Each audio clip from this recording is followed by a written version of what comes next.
donc nous sommes venus ici aujourd'hui à Darul Irshad par la grâce d'Allah subhanahu wa ta'ala pour échanger avec nos élèves sur un thème très important. D'abord, nous avons parlé donc de la salafiyya pour les amener à comprendre mieux ce que c'est que la sunna du prophète sallallahu alayhi wa sallam. Et les faire connaître ce qu'ils doivent alors donc ce dont ils doivent se référer comme les compagnons du prophète sallallahu alayhi wa sallam.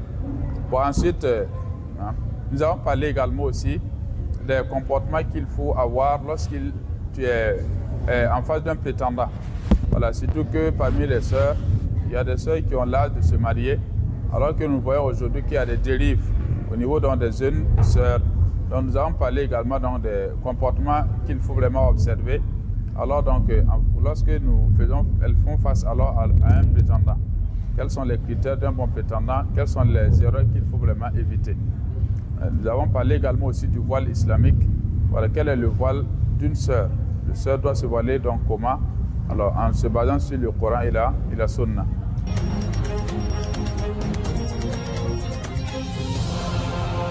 Donc on les conseille vraiment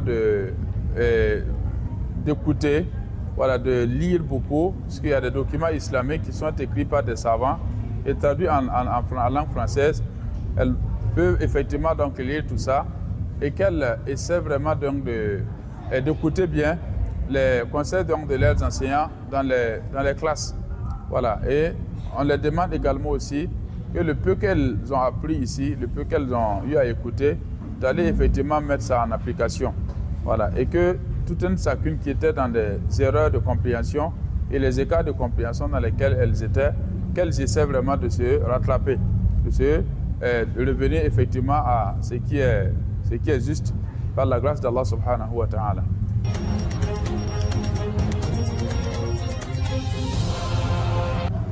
Donc on a parlé également donc, parmi donc, les bons comportements que la sœur doit avoir afin donc de bénéficier d'un mariage réussi. Elle doit se doter d'un bon comportement envers ses parents. Elle doit être respectueuse envers les parents géniteurs, être respectueuse envers ses proches parents. Là, en ce moment, par la grâce d'Allah, elle peut réussir dans son foyer.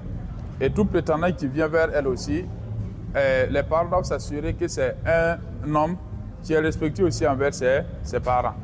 Et dans ça, nous avons un message aussi à adresser au niveau des parents pour les dire effectivement donc, de faire quoi? De participer à l'éducation de façon active à leurs enfants. Les maisons sont des endroits d'apprentissage, qu'elles aussi elles essaient donc d'observer la religion de leurs enfants. Est-ce que ces dernières-là, elles prient? Est-ce que le voile qu'elles portent dans les quartiers, là, c'est le même voile qu'elles portent au lycée? Parce qu'au lycée, alhamdulillah, elles portent le voile de façon conforme, mais est-ce que c'est les mêmes voiles qu'elles portent à la maison? De voir quels sont les compagnons, quels sont les camarades donc, de ces dernières. Car on dit que pour connaître quelqu'un, il faut se renseigner sur ses amis. Si les amis sont vraiment donc, dans la droiture, sans doute, Inch'Allah, elle aussi, elle peut être dans la droiture. Mais si les amis, c'est des porteuses de mèches, des mini-zips, des filles qui courent derrière les hommes, ça peut affecter négativement donc, les filles. Donc il faut là effectivement donc, savoir cela et fouiller leur sac pour voir généralement s'il n'y a pas des choses qu'elles cachent dedans. Comme on a parlé des cadeaux que certaines prennent au niveau des hommes, elles n'ont qu'à voir s'il y a une chose étrange qu'ils trouvent dans les sacs des filles, qu'elles cherchent déjà à savoir la provenance. Tout cela, ça peut aider vraiment à la vie harmonieuse de leurs enfants et à la réussite aussi de leur avenir, Inch'Allah ta'ala.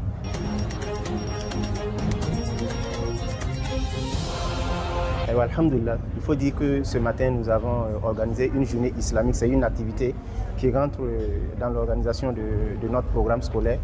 Et cette activité est organisée au profit des sœurs de l'établissement parce que vous êtes sans ignorer que le complexe Darul Irshad a ouvert une section filles cette année.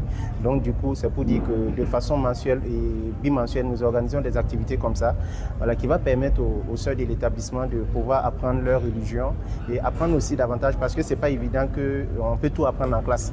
Mais les séances comme ça sous forme de prêche permet d'ajouter un temps soit peu la foi et puis aussi ajouter un peu la connaissance islamique de ces sœurs.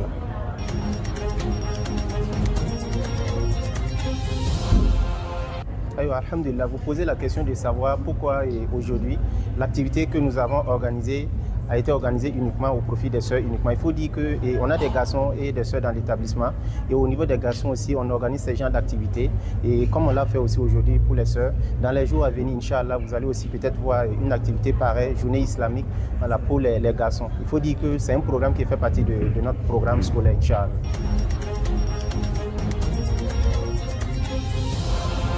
Alhamdulillah, vous me posez la question sur les thèmes. Il faut dire qu'il y a eu 3 thèmes que nous avons abordés. Et le premier thème, c'était le salafisme. Voilà. Et c'était un thème qui va permettre aux enfants de connaître la sunna, Inch'Allah. Et le deuxième thème a porté sur le port du voile islamique en milieu scolaire et puis en milieu professionnel. Alors, dans les écoles de confession islamique, les élèves n'ont pas de problème de port de voile. Maintenant, il faut dire que ce n'est pas évident que les élèves qui sont ici vont peut-être finir ici. Un jour, l'élève peut se trouver dans une école qui n'est pas islamique. En ce moment, elle va gérer son voile comment? Donc, il faut qu'on donne de bagages à ces différentes sœurs-là, de savoir comment elles vont se comporter. Et aussi, quel est le voile islamique qui est permis en islam. Donc tout ça, ce sont des éléments de réponse qui sont sortis dans le thème sur le port du voile. Et aussi peut-être, il y aura des sœurs ici, d'ici là, ils vont se retrouver dans le milieu professionnel, dans le travail. Alors donc si je dois travailler, comment je dois me comporter avec mon voile? Parce qu'il y a des sociétés où quand tu pars, on va te dire d'enlever ton voile. En ce moment, on fait comment? Donc je pense que le port du voile est obligatoire, on ne peut pas l'enlever pour le travail. Donc voilà pourquoi nous avons choisi ce thème. Le troisième thème, c'était un thème qui a porté sur la gestion de la vie de prétendance. Voilà, parce qu'on a des sœurs déjà qui ont atteint l'âge de 15 ans, 16 ans. Donc il faut dire que d'ici là, il y a des garçons qui vont se présenter à elles. Donc il faut les former, les donner un bagage minimum qui vont les permettre de pouvoir affronter aussi cette vie-là, voilà, qui est très très délicate.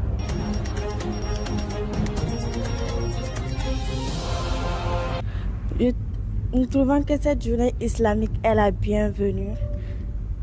Nous trouvons que cette journée islamique est la bienvenue, en ce sens qu'elle nous a permis de comprendre, d'avoir des connaissances sur les thèmes abordés.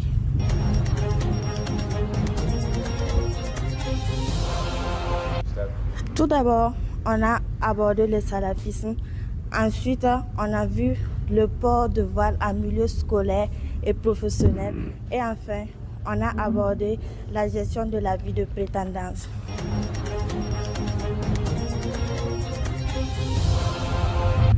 Nous rendons grâce à Allah et nous remercions nos parents de nous avoir conduits dans cette école où nous mémorisons les 5 Corans et apprenons la science islamique. Nous demandons à l'administration d'organiser plus de journées islamiques, car nous avons le désir de l'apprentissage de la science islamique.